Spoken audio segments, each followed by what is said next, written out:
Hi, I'm David Sussman with Valcor. As small business advocates over the past 30 years, we've been very much focused on the small to medium-sized business owners. They represent our clients. We come in, we work with them, we provide business restructuring services, debt mediation, and capital acquisition. And on the day-to-day operations of their businesses, we're hearing from many of our clients that obviously are suitably concerned over the past 18 months with lockdowns and other measures that have taken place that have very much restricted small business owners from the standpoint of growing and expanding and hiring, and in many cases has caused them to close their doors. Just during the past week alone, we have seen a slew of regulatory actions that will have a direct and profound impact on small to medium-sized business owners, from an extension of moratorium on evictions for residential real estate holders that may be renting out properties. They still have to pay their loans and taxes and insurance. How do they get through this? Just the past 24 hours, a number of companies, large companies, are now talking about extending stay-at-home, work-from-home orders for many of their employees. The list goes on and on. We have tax regulatory and other issues that are in the ether, which are all going to be impacting small business owners today. To discuss all this, we're delighted to have Julio Gonzalez, who is the founder of Gonzalez Family Office and is the CEO and founder of Engineered Tax Services. ETS is the country's largest specialty tax engineering firm with clients all across the United States. And you've probably seen Julio interviewed across multiple media and news channels. Unfortunately, he was unable to make it back to his studio today due to a few flight problems, as many people are experiencing right now. Cancellations are just ubiquitous, it seems, right now, if you're traveling by air. And so, unfortunately, we find Julio stuck at the airport where the Wi-Fi is a little bit spotty, but we will make sure we get through this. Welcome, Julio. How are you today? I'm great. Thanks for having me. I appreciate it, especially with the craziness going on with the air travel. Just real quickly, you were supposed to be on a plane. What's going on right now? I've got notifications that flights that I'm supposed to be on are getting moved and bumped and canceled. What's happening with air travel? Unfortunately, this week, what's happening with air, 20% of all flights were canceled or delayed this week, and they just don't have the labor, right? The labor, they just haven't been able to pick up with the expedition of people getting back to travel, but getting the labor back to the different airlines has been problematic. Not only is it problematic in the sense of cancellations of flights, I landed in Dallas at midnight and they weren't able to board us until 5 in the morning. So we sat on the tarmac for 5 hours because they had no staff to let us off the jet either. Hey, oh, that's the worst part. Oh my goodness. Wow. Well, hopefully they'll figure it all out, but it looks like there's a huge increase in the number of people flying and they just don't have the people coming back to work, and it's something I'd like to discuss with you across a macro perspective as well. But here at Valcor, Small Business Advisors, we've been doing this now for 30 years and we've gone through multiple recessions, boom times, contractions in the economy, but what we've seen, and I'm sure what you've seen through your company, Engineered Tax Services, this is unprecedented the past 16, 18 months, isn't it? Yeah, it's been devastating for all small businesses. Thank goodness you're doing what you're doing and also providing great education. And, as you said, we do a lot of tax credits. We work primarily through 12,000 accounting firms to do the tax credits that small businesses should enjoy, like all the big corporations. And I think, fortunately, what you're doing and what we're doing collectively is helping these small businesses have some hope, some chance to survive. Yeah, it's more challenging now than I can ever remember. And the psychological impact, I mean, in the past 24 hours, just today we're recording this on August the 6th, a slew of major companies have told employees that they are no longer expected to come back into the office. We're talking about BlackRock, we're talking about Wells Fargo, other Wall Street firms. And these are firms that have been eager to turn the page on virtual work and work at home. They want people to come back, but now they're telling people not to come back. What impact do you think that's going to have here? I think it's tough. And And when I travel, and I've been traveling all week and talking to small business owners, a lot of their employees don't want to come back. And, especially with the accounting firms, they want them back. They want them in their training, learning, having that interaction. And that's been difficult because a lot of the employees are saying, well, if I have to come back, I'm not coming back, and I'll find something else. And so you can imagine, for all small business owners or big companies trying to turn that page, now you have a variant of the virus out there. You have employees that have adapted to working from home, and it's a challenging time coming out of 18 months of shutdown. Yeah. The macro economy, we're seeing that there are expansion happening now. There is hiring. Certain states are now ostensibly stopping the extensions for unemployment. They're telling people you need to get back to work, and we're seeing unemployment numbers have gone down. But we're hearing from a lot of our clients that they are having a really hard time finding qualified employees that want to come to work now. Are you hearing the same thing? Yeah, across every state, across every business sector, that's been a really big problem. Two things, like you said, that unemployment benefit that's been handed out, where you don't really have to be unemployed. You don't even have to look for a job to qualify, and then not having to pay rent, right? And having that moratorium. Yeah. So you're having a lot of people taking advantage of those two factors and saying, well, I don't have to pay rent, and if I stay at home, I get paid. And you're right. So certain governors have stopped that, but those governors are being sued and being challenged at the state level. But ultimately, those are factors contributing to the lack of unemployment that's available for small business owners. And certainly the lack of employment at a certain wage rate, right? So inflation, wages are going up because of all this. And that's creating such a problem for employment. Let's talk about that, because we've seen inflation before. I kind of cut my teeth in this business in the late 80s, early 90s, and we went through a small recession in 91, 92. Obviously, we've seen recessions since the end of the 90s with the dot-com. We had the granddaddy of them all, at least in our lifetime, which was 2008. But what we're seeing right now is inflation that I don't think we've seen since I was a kid, when Jimmy Carter was in office, correct? Well, that's the last time we've seen it like that, right? Is Jimmy Carter. Yeah. And I'm afraid that the bad news is that it's probably going to get to that level and maybe worse. And here's why. Ultimately, they're passing these infrastructure bills.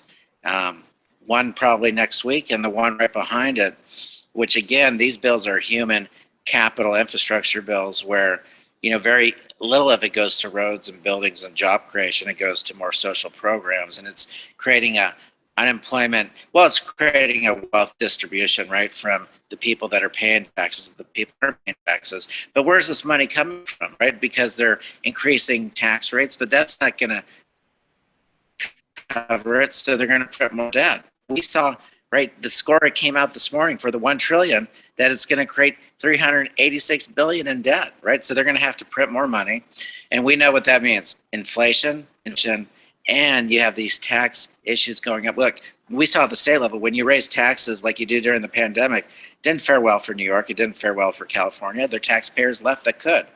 Now we're going to do the same thing with these two infrastructure bills: raise taxes, tax the capitalized gains that are unrealized. We're putting a lot of pressure on the stock market. We're creating a lot of problems for small business, and ultimately, I think that's going to crash the markets, and we're going to have the debt. And ultimately, I think that's not boding well for our economy, and I think we're going to see massive inflation. Let's talk about the impact that it has in more detail on small business owners, because when you're running a small business, you know what you know, you don't know what you don't know. And if my supplies cost a little bit more, I generally am going to pass that on to the customer, the client. But does that put smaller businesses at a disadvantage, a competitive disadvantage, if they're now competing against the big boys that can absorb those additional costs?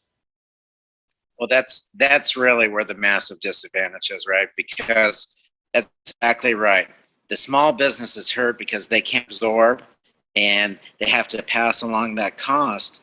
And the big companies can absorb that to greater detail. They have much more capital at a much lower rate, right? At a much lower rate, and they can get debt at a lower rate. So they can absorb that, and they're the big winners, right? They are the big winners in this because they're going to be able to get through this, and they're ultimately going to be able to pick up small businesses at a fraction of the cost, the ones that aren't surviving, the ones that didn't get to open up, and the ones that are having the challenge of opening up with higher tax rates, a different tax code, and ultimately hyperinflation that, you're right, the big private equity firms, those big companies can absorb. Moving over to another issue that we've seen taking place this week, the Center for Disease Control and Prevention, CDC, right? They announced an order. I didn't know they could do this. They call it, it's supposedly under Section 361, I think is the number. It's a Public Health Service Act. And what they're doing is they're halting residential evictions to prevent the further spread of COVID. That's their excuse. Basically, they did this. They just said a few words and it was done throughout the entire country. In one sentence, there's no debate. It didn't go through Congress. It was a massive regulatory intervention in the lives of tens of millions of people that have invested their everything into buying residential homes and renting them out, multifamily homes, apartments and renting them out. And all of a sudden, people that haven't collected rent to pay their mortgage on their residential real estate loan, commercial real estate loan, whatever it may be, all of a sudden they're now looking at months of they can't get rid of these people, and these people are basically living rent free here. What are we doing? And I don't want to get too political on this, but I didn't know that the CDC could just write a law like this. Did you? Well, it seems highly illegal, right? That they basically did something that you would think would have to come from Congress, right? But here's the thing. These small property owners that like you said, have invested their livelihood, their life into these properties and haven't been paid because of these moratoriums, although they have to continue to pay their bank debt. They have to pay their insurance. They have to pay the utilities. They have to pay all these things. They're not getting a moratorium. Taxes, right? But everything. Yeah. Right. No moratorium for them. Meanwhile, moratorium for the tenants, right, that don't have to pay. And here's the problem that we just kind of touched upon. And I was in New York this week, and I saw private equity firms, real estate firms, now going in, buying these properties for, I mean, pennies on the dollar, because small real estate investor, the small business investor that bought the apartment, bought the single family homes to rent these out. They can't get their tenants out. They're not getting paid. They can no longer hold on to the property. And these big private equity firms are coming in and sweeping up the properties at a fraction of the cost. These are properties that not only were they waiting, invested their life to get a coupon every month, really, like a payment of rent, but also the valuation going up on these properties so that ultimately, they could sell them or pass them on to their families. What a nightmare. What a nightmare this has caused. These families couldn't go another 2 months. They were on the edge of surviving. They needed to get back. They needed the community to open up. They need to get these moratoriums taken away. The government can't just create moratoriums that are good for who? The tenants and private equity at the cost of all small business owners that invest in real estate. What's the end game here? I mean, what do these people just, the head of the CDC was anointed. None of us even know her name. Excuse me. And she's creating such incredible worry and stress financially, psychologically across millions of people by doing it in this way. What's their end game, do you think, with this? Well, I think the end game is to continue to have government dominance and really create the socialistic community in the small business arena. And again, they get all the influence from the big private equity firms that they're in, that their close relationships are tied to. And at the expense of who? The small business owner, the small real estate investor. So are you referring to the BlackRocks that, the recent reports that have come out suggested that the institutional investors like BlackRock are coming in, they're buying 20-30% of any properties that are for sale for rent? Are we moving towards a rent-based society and not an ownership society? 100%. 100%. BlackRock at the top of the mountain there with some of the other equity firms that have low cost of capital, low cost of debt, a ton of cash.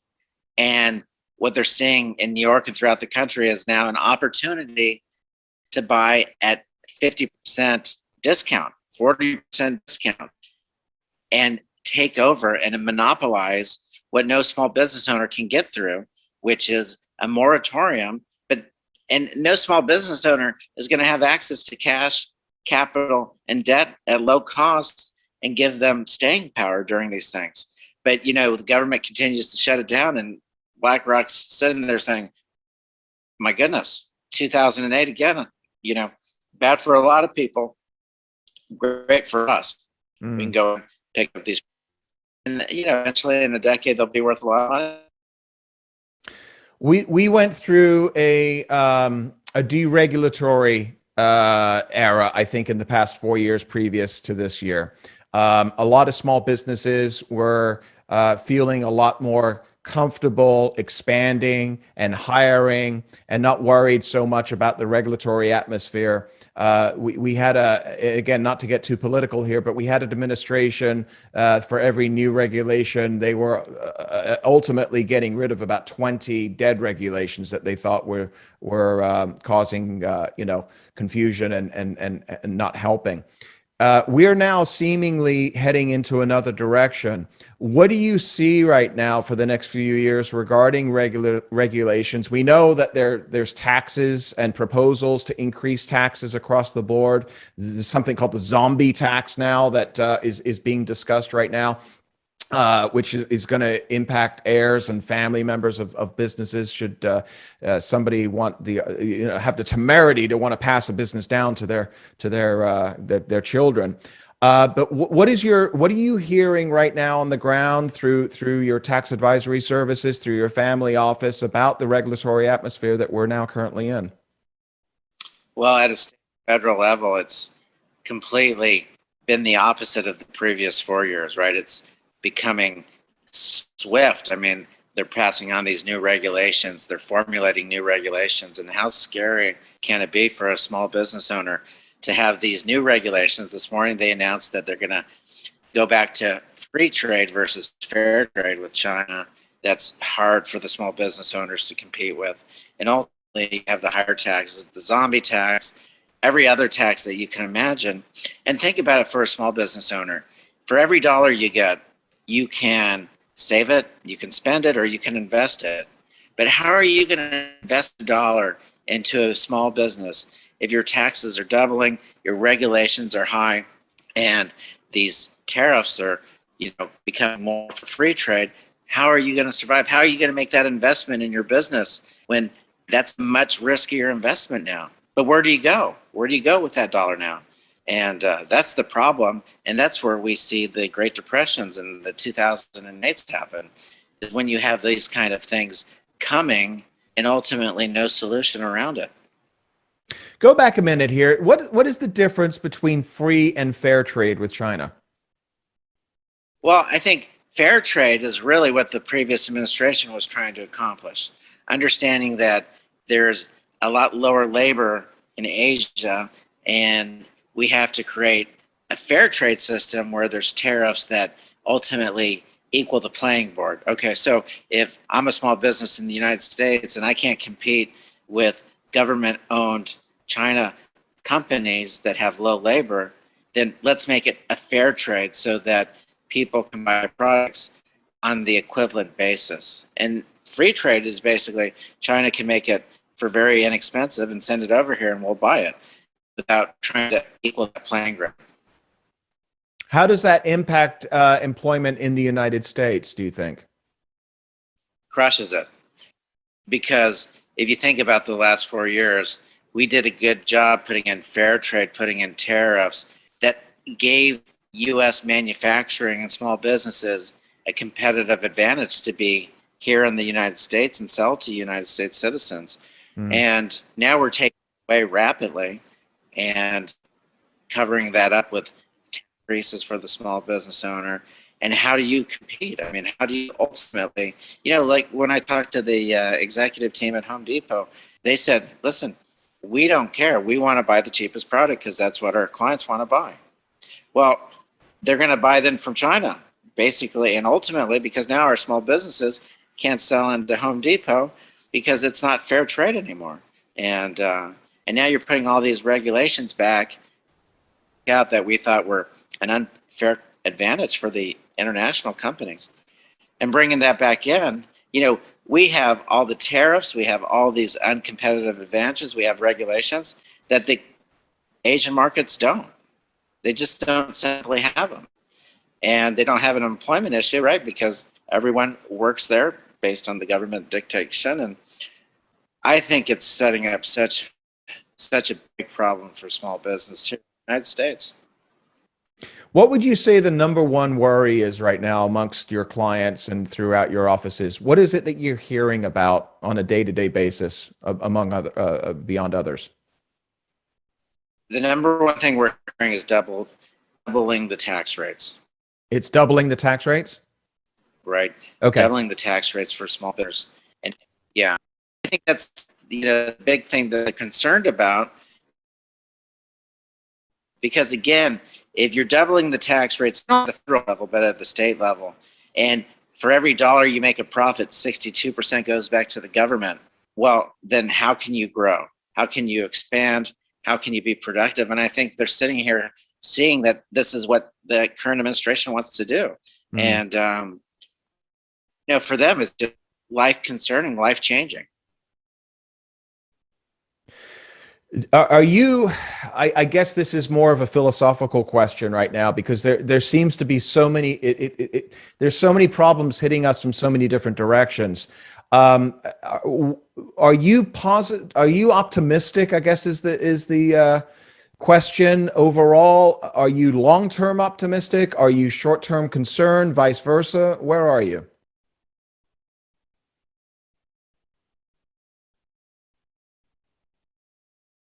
Did I lose you?